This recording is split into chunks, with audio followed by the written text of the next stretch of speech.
out now, who is a mentor of mine. And I tell her that, and I don't think she believes me at times. To speak on, I think, therefore I am. I mean, good morning, dear friends. I'm a little bit damp, but anyway. So, yeah, and good morning, folks over here. I don't quite know why, but the Descartes lines, I think, therefore I am, and I've turned them into the I am that I am, it kept coming back at me. And he was a 17th century philosopher who split mind and body into two spheres, with body belonging to science and the mind left to metaphysics. So this is all about thinking and our thoughts, this whole diatribe of mine. And I've often told the story about how I came to unity, and at least you know I'm not telling fibs because I sort of say the same thing time and time again. When I retired, I did the training to run the Gawler Foundation support groups, and we used to meet here. And one day I went over, I knew nothing about unity, but one day I went over and pulled out James Dillett Freeman's book, The Story of Unity, and read about Myrtle's healing that we mostly all know about. She was sickly and had tuberculosis and had a dire prediction for her life. And she heard E.B. Weeks' words, "You are a child of God and do not inherit illness." And she decided traditional medicine was doing nothing for her. She spoke to every cell in her body, and within 2 years, she was healed. Charles was skeptical at first, but then, as we know, the rest is history.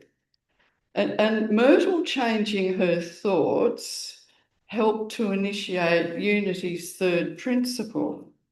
And wonderful Jeanette has done these slides. So here we are. as it rains. I think, sorry, the next one's human beings create their experiences by the activity they're thinking, or the shorter version, thoughts held in mind create after their kind.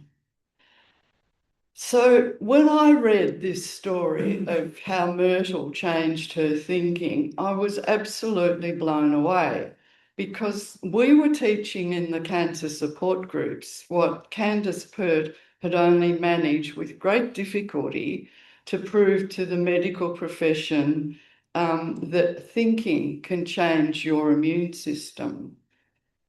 And so the New Thought people were teaching this in the 1800s. Candace Pert only proved it in the 1950s. And it was, she discovered the endorphin molecule, and that's the body's natural form of morphine. And she's now regarded as the mother of the new field of neuroscience, psychoneuroimmunology. And she gave us a new understanding of mind and body. Her research showed that molecules or peptides act as chemical messengers connecting mind and body and emotions and directly regulate the immune response and overall wellness. The peptide receptors aren't just in the brain, they're right through the body, especially the gastrointestinal tract. And that's why we call the gut the second brain. And David's just given you some chocolate to help circulate the endorphins. So Candace Pert did what Descartes had put asunder, the mind-body connection. And Ian Gawler is a fabulous example of overcoming dire prognosis. He had osteogenic sarcoma, and that was fatal in his day. And he overcame that, and he was, I think, the first person in the world to do so. And I think the second person was one of the Kennedy Fellows. But I became when I heard the story of Ian Gawler, I became an absolute fan because I started life as a nurse at the Alfred, and one of the moving patients that I lost was a young fellow who was my age. He had his leg amputated just like Ian Gawler. And when we were leaving the hospital, we all went around all dressed up in our evening attire, and there was this fellow at the end of his life, and that was just so devastating. So Ian Gawler doing that has really, really affected me. And it's a good example of what Jung called the collective consciousness and Charles called the race mind or race consciousness, and the effect that one person can have on that. And of course, there's the famous story of Roger Bannister and the 4-minute mile, and then John Landy next, and now probably Gilbert could do it. So, and it's good to remember these facts when we get despondent about changing our thoughts. Remember the butterfly effect of chaos science.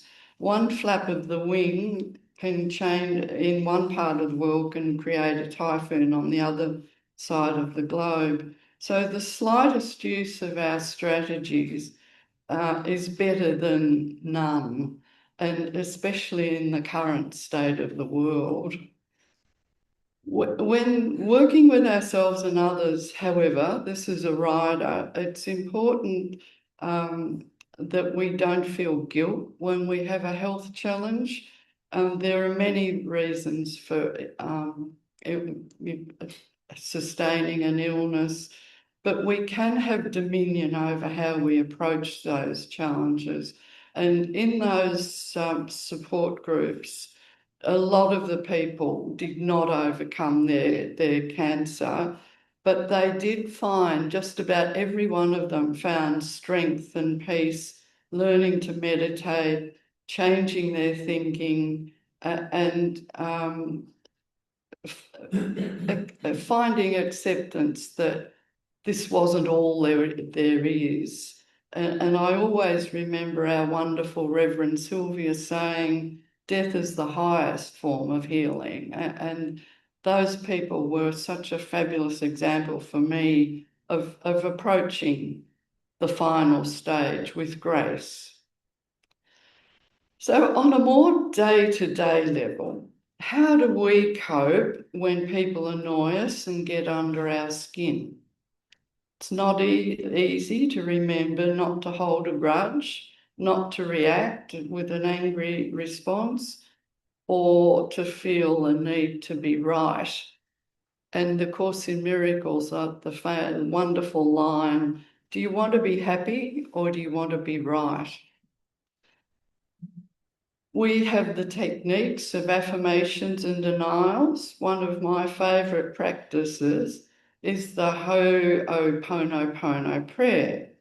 It's an ancient kahuna practice of reconciliation and forgiveness, where healing is achieved by reprogramming our thoughts to bring healing and resolution.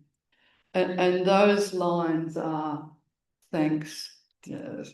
I'm sorry. Please forgive me. I love you. I thank you. And do you know the story of Dr. Hugh Lynn and how he brought this? That's good because I didn't want to bore you to tears. He transformed his mindset to one of non-judgment and self-responsibility. He healed patients in a dangerous psychiatric ward without any traditional therapy, no direct treatment. He reviewed their charts and used the Ho'oponopono to change his perception of them. Patients previously shackled started walking freely, and eventually the ward was closed because of full patient recovery. He taught that by taking full responsibility for one's life, including everything that happens in our environment, we can heal ourselves and others. And he only passed away in 2022, leaving a unique legacy. And his work showed that our collective energy and consciousness can have a force that science is now able to explain. Before scientific proof, ancient cultures had beliefs in the power of collective prayer and meditation. In a way, scientific studies like Lynn McTaggart's Power of Eight and numerous others are catching up with what the ancient cultures and mystics have already always known.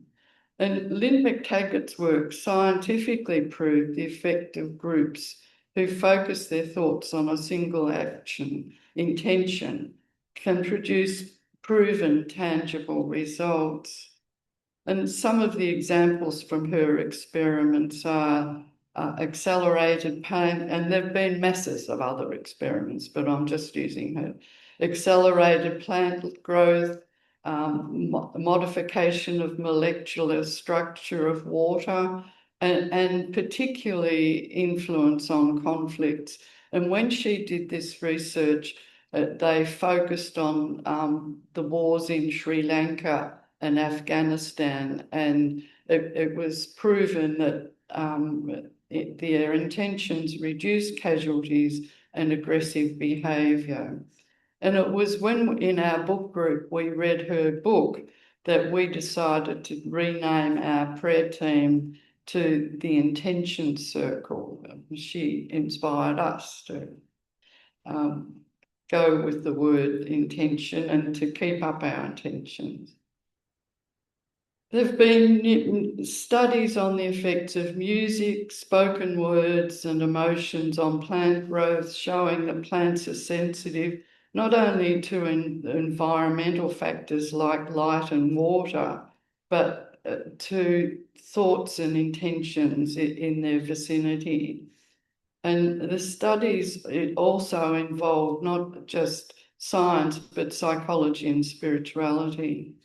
And Dorothy McLean from the Findhorn Foundation, I think Igor and I were talking about Findhorn last time we were here. She famously talked to the divas of the plants, and they had a really amazing world-famous garden on the shores of Findhorn in sand. But she got her guidance by communing with the nature spirits. So when I think of her and I walk around Blackburn Lake, I frequently have a chat to the divas of the gum trees and the other plants and the water.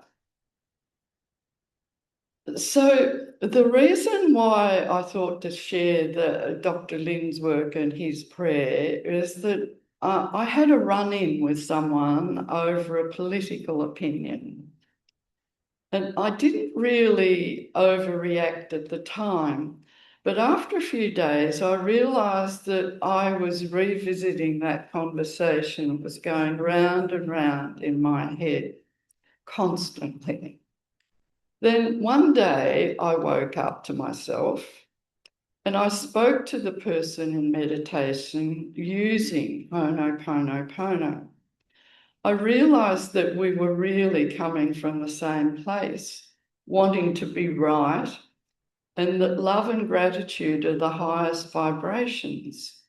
So using the process, I was able to raise my own vibration and let go of the irritation. Phew, it's good relief. So do you need to be convinced about all this, or have you had experiences that prove our thoughts create our reality? Some nodding heads? Yeah. So what are our current roadblocks to being alive? A wonderful example of being stuck in thoughts from Janie Macmillan in her book, Yes, There Is More to Life, tells about how she went on a pilgrimage to Ascension Rock in Sacramento. Took her a full day to fly there from Ohio. She hired a car, got to the entrance of the path, and the gate was closed. She was distraught. She rang the ranger to complain the next day, and she was told, you can still walk the path, walk round the gate. And there was no fence, just a gate across the road. She only saw the gate, the obstacle. She says when she thinks about the wonderful experience she managed to have, she's filled with gratitude. She learned there is always more than one way to get to wherever we're headed. So I dare to suggest that by stepping outside the boxes of needing to conform, we enter into a new realm of aliveness. And we've got some tips. Accept our body. This is me, so you might disagree. Accept our bodies just as they are, for better or worse. Louise Hay talks about mirror work, that she's famous for that. But Barbara Taylor Brown, in that book, Fully Awake, Fully Alive, goes further and says we should take off our clothes, look in the mirror and say, here I am. This is a body like no other. I live here. This is my soul's address. How do you feel about doing that? Haven't tried. You tried? No.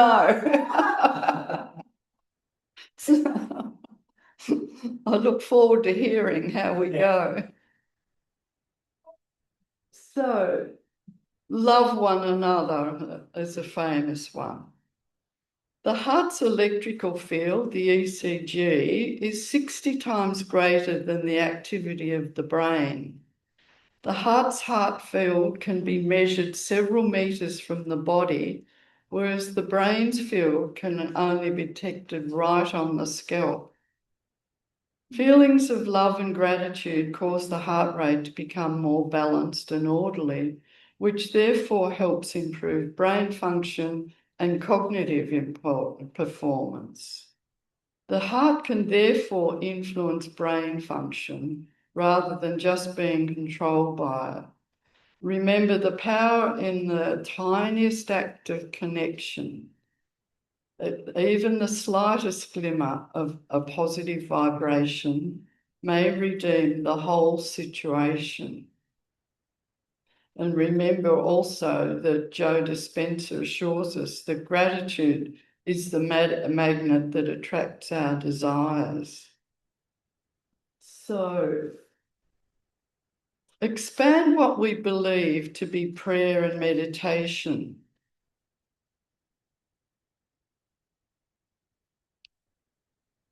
Consider the ways and the many ways we nurture our souls.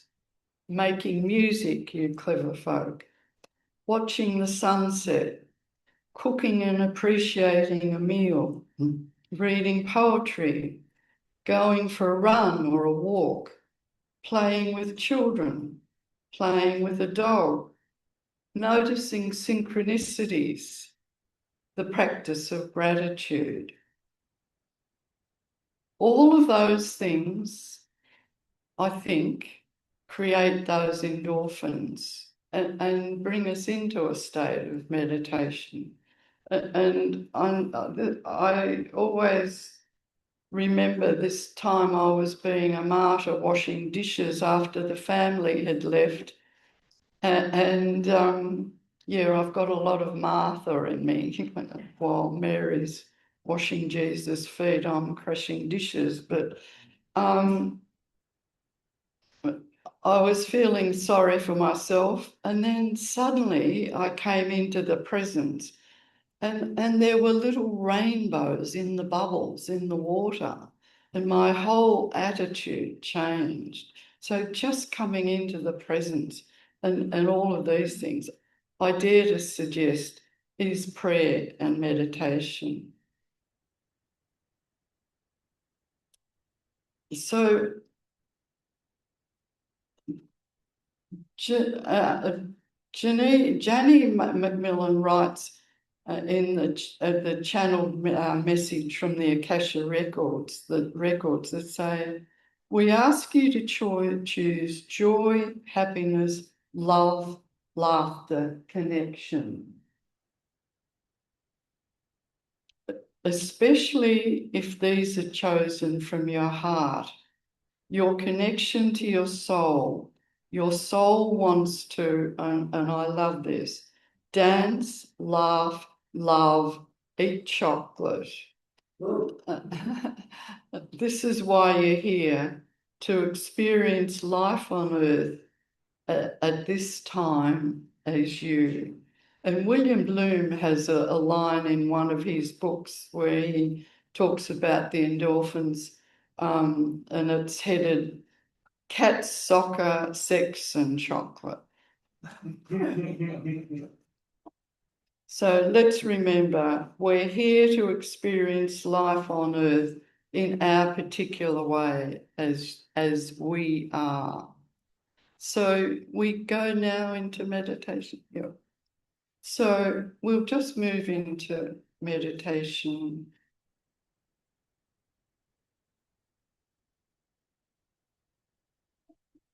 If you feel okay, close your eyes, relax, and let go. Come into an awareness of this present moment. Rain on the roof.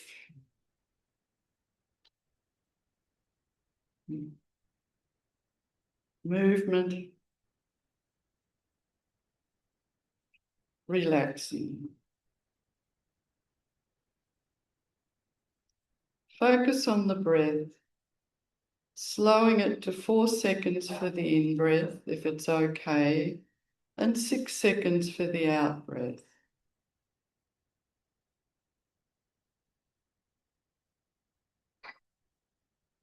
Now come into the awareness that the light of God surrounds us.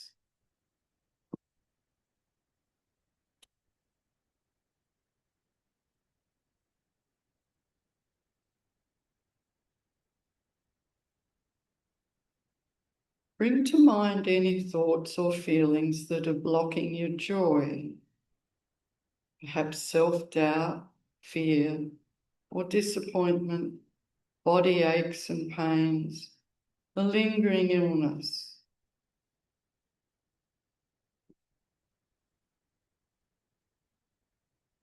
Connect with the phrase, I'm sorry.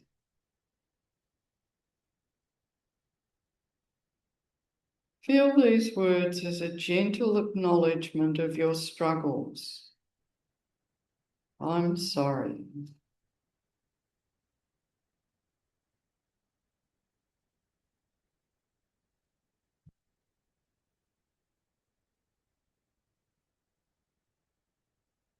Please forgive me.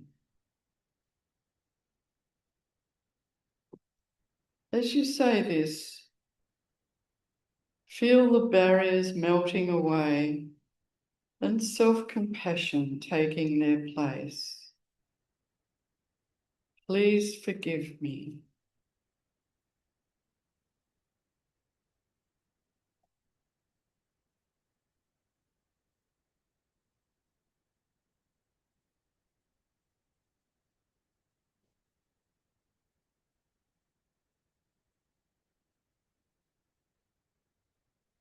I love you. Allow this affirmation to fill your heart with warmth, enveloping your entire being. I love you.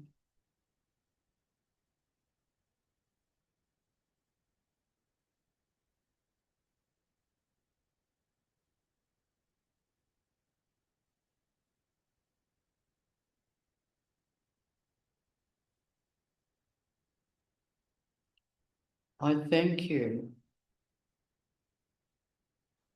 Express gratitude for your journey, acknowledging how these experiences support our spiritual growth. I thank you.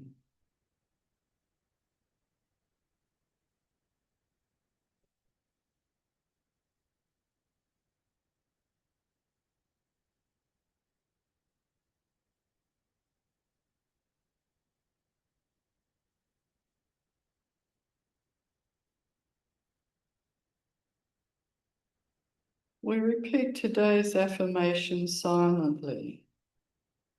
With joy, I dance in the fountain of life. With joy, I dance in the fountain of life.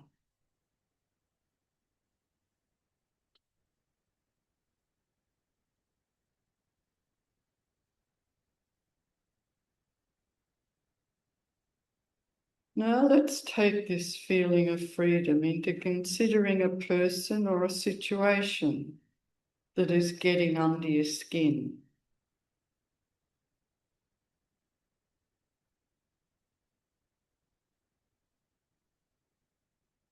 Acknowledge the feelings that arise without any harsh judgment.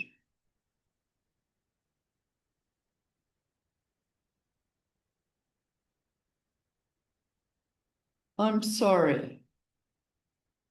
Offer this phrase as a way to acknowledge any misunderstanding, whether it comes from you or the other. I'm sorry.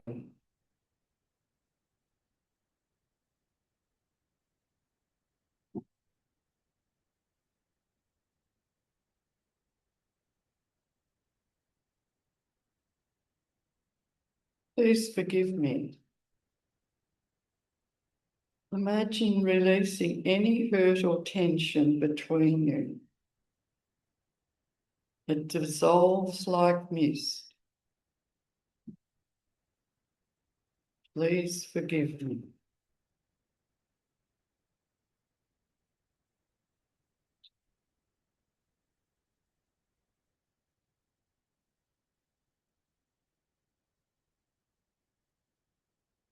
I love you.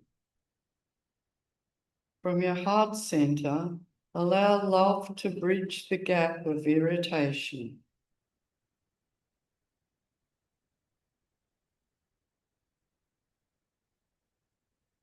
I love you.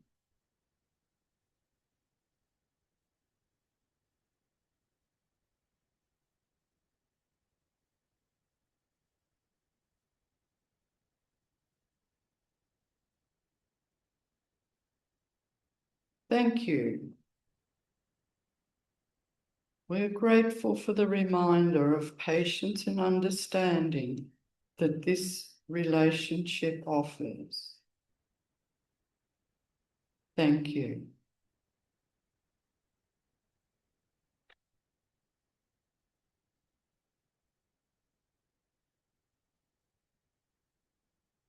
See a luminous thread connecting you with love flowing freely, transforming the irritation into understanding and compassion.